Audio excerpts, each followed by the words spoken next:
আমরা এতদিন পর্যন্ত যেটা বলতে পারছিলাম না যে আমরা কোথায় দাঁড়িয়ে আছি, আমাদের গতকাল বিকেল নাগাদ আমাদের ক্যালকুলেশন করার পর যে ফিগারটা দাঁড়িয়েছে সেটা 100 কোটি ক্রস করেছে আলহামদুলিল্লাহ। অর্থাৎ আমরা বলতে পারি যে 100 কোটি যে লক্ষ্যমাত্রা আমরা ঠিক করেছি সেটা ইতিমধ্যে আলহামদুলিল্লাহ চূড়ান্ত হয়ে গেছে, বরং সেটা আমরা ক্রস করে আর সামনের দিকে এগোচ্ছি। আমাদের এই পর্যন্ত 1857.88 মেট্রিক টন ত্রাণ সামগ্রী আমাদের কেনা হয়েছে এবং এর বাইরে আরও 25 কেজি করে 1 লক্ষ পরিবারকে যে চাল আমরা বিতরণ করব বলেছি পানি শুকোনোর শুরু হওয়ার পর থেকে, মানুষ যখন ঘরে উঠে যাবে তখনও তাদের উপার্জন হয়তো শুরু হবে না, যাতে তারা আরও 10-15 দিন সার্ভাইভ করতে পারেন, অসুবিধা না হয়, সেজন্য 25 কেজি করে 1 লক্ষ পরিবারকে আমরা চাল দেবো ইনশাআল্লাহ। সেখানে আমাদের যাবে 2500 মেট্রিক টন। তো সর্বসাকল্যে বলতে পারি আমাদের এখনও পর্যন্ত ত্রাণ সামগ্রী কেনা হয়েছে এবং শীঘ্রই বিতরণ হবে। এটি দাঁড়াচ্ছে, এটির ফিগারটা দাঁড়াচ্ছে হলো 4357.88 মেট্রিক টন। এর মধ্যে চালের যে ফিগারটা, চাল কিনতে আমাদের যে টাকাটা লাগছে সেটা হলো 14 কোটি 15 লক্ষ টাকা। আর সর্বসাকল্যে আমাদের এর আগে যে সমস্ত মাল কেনা হচ্ছে, চাল, ডাল, তেল, তারপরে আপনার লবণ, খেজুর, সুগার, তারপরে চিরা, পানি এবং ভুসি, এগুলো সবগুলো মিলিয়ে আমাদের 30,73,08,950 টাকা এ পর্যন্ত আমাদের ত্রাণ সামগ্রীর জন্য ব্যয় হয়েছে। আমরা 4 তারিখ থেকে আশা করছি যে আমরা চাল বিতরণ কার্যক্রমটা শুরু করব। তার আগ পর্যন্ত চাল, ডাল, শুকনো খাবার, মিশ্র এই প্যাকেজগুলো আমরা 15 থেকে 17 কেজির প্যাকেজ প্রত্যেক পরিবারকে দিচ্ছি। 1 লক্ষ পরিবারের মধ্যে আমরা এই প্যাকেজগুলো দিচ্ছি। শুরুতে একদম ফেনীতে যখন শুরু হয় তখন আমরা 20,000 পরিবারকে শুকনো খাবার দিয়েছি, সেখানে চিরা ছিল, খেজুর ছিল, চিনি ছিল, লবণ ছিল, ইত্যাদি ইত্যাদি। তো আর 1 লক্ষ পরিবারের জন্য আমরা 25 কেজি চাল বরাদ্দ রেখেছি। সব মিলিয়ে আমাদের 2,20,000 প্যাকেজ আমরা প্রস্তুত করছি, অর্থাৎ 2,20,000 পরিবারের কাছে আমরা ত্রাণ সামগ্রী পৌঁছে দিচ্ছি। তো এই হলো আমাদের ত্রাণ সামগ্রীর আমাদের এখান থেকে যেটা যাচ্ছে আমাদের ডোনেশনের মাধ্যমে সেটির হিসাব। দেখুন, আসন্না ফাউন্ডেশন সেই 2018 সাল থেকে কাজ করছে। আমাদের প্রজেক্টগুলো আমরা কীভাবে পরিচালনা করি আমাদের ডোনার এবং শুভাকাঙ্ক্ষীরা জানেন। প্রথমত আমাদের প্রত্যেকটি প্রজেক্ট আমরা যখন পরিচালনা করি আমরা পাবলিকলি ঘোষণা করি, বেনিফিশিয়ারি পার্সোনালি যাতে কোনো বেনিফিশিয়ারি সিলেক্ট করতে না হয়। ধরুন আমার ভাই, ব্রাদার, পরিচিত, আমার স্টাফদের পরিচিত কেউ যাতে এসে বিশেষ কোনো সুবিধা নিতে না পারে, সেজন্য ফাউন্ডেশনে আমাদের নীতিমালাই আছে যে আমরা পার্সোনাল কোনো কেস নিয়ে কাজ করব না। একান্ত রেয়ার কোনো কেস থাকলে ভিন্ন, বাকি নর্মালি আমরা যেটা কাজ করব সেটা হলো সবার জন্য ওপেন ফর অল, ধর্ম, বর্ণ নির্বিশেষে। এই জন্য আমাদের সমস্ত প্রজেক্টগুলো আমরা সোশ্যাল মিডিয়াতে ওপেন ডিক্লেয়ার করি যে এখানে সবাই অংশগ্রহণ করতে পারবে। ধরুন আমরা স্বাবলম্বীকরণ প্রজেক্টের আওতায় কাউকে রিক্সা কিনে দিচ্ছি, কাউকে ভ্যান কিনে দিচ্ছি, আমরা গুগল লিঙ্ক দিয়ে, গুগল আপনার ফর্ম দিয়ে দিই যে এখানে আপনারা সবাই তথ্যপত্র দেন, সারা দেশ থেকে যে কেউ দিতে পারেন, আপনার তথ্য সঠিক কিনা আমার লোক আপনার ফিল্ডে গিয়ে চেক করবে। এটি একটি বিষয়।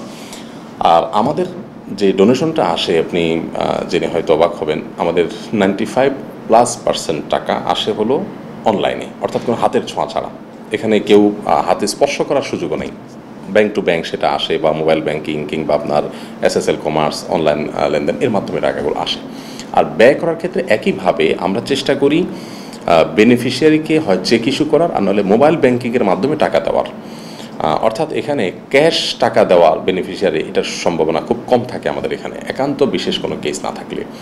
আচ্ছা, আরেকটা গুরুত্বপূর্ণ বিষয় হলো ফাউন্ডেশনের যারা পরিচালনা পর্ষদে আছেন, আমাদের সবার জন্য একটা নীতিমালা আছে যে ফাউন্ডেশনের পরিচালনা পর্ষদের কেউ ফাউন্ডেশন থেকে কোনো প্রকার আর্থিক, বেতন, ভাতা, পকেট মানি, তেল খরচ, গাড়ির কোনো কিছু তারা নিতে পারবেন না।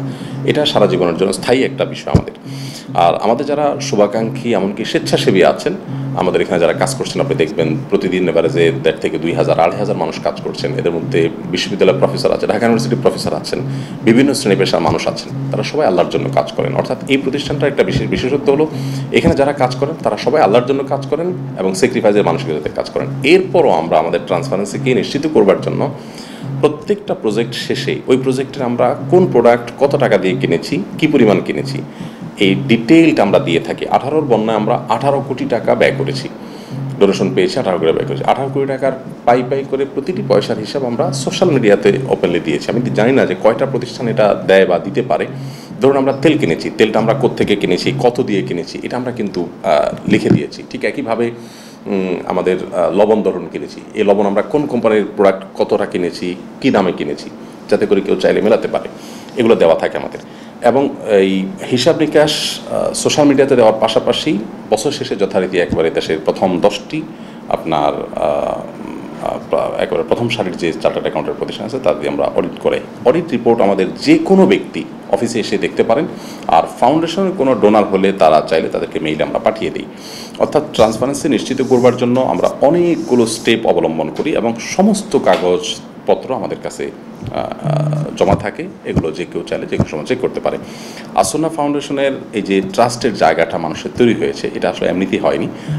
যারা আমাদের সাথে কাজ করেন দীর্ঘদিন থেকে তারা জানেন যে আমাদের কর্মপদ্ধতিটা কি। ফাউন্ডেশনের একটা প্রোডাক্ট কেনার জন্য সেটা কত কমে কেনা যায়, এটার জন্য আমরা 10 জায়গায় ঘুরে বেড়াই, 12 জায়গায় ধর্ণা দিই, বিভিন্নভাবে আমরা চেষ্টা করি যে কীভাবে সেটাকে সর্বনিম্ন রেটে আমরা কিনতে পারি। ইভেন এই যে আমাদের মালামালগুলো প্যাকেট হচ্ছে, আমরা আমাদের ফেসবুক পেজে আসন্না ফাউন্ডেশনের ভেরিফাইড ফেসবুক পেজ আমরা দিয়ে দিয়েছি। কার্টুন প্রতিদিন আমাদের প্রায় 1 গাড়ি কার্টুন আমাদের বিক্রি হয়।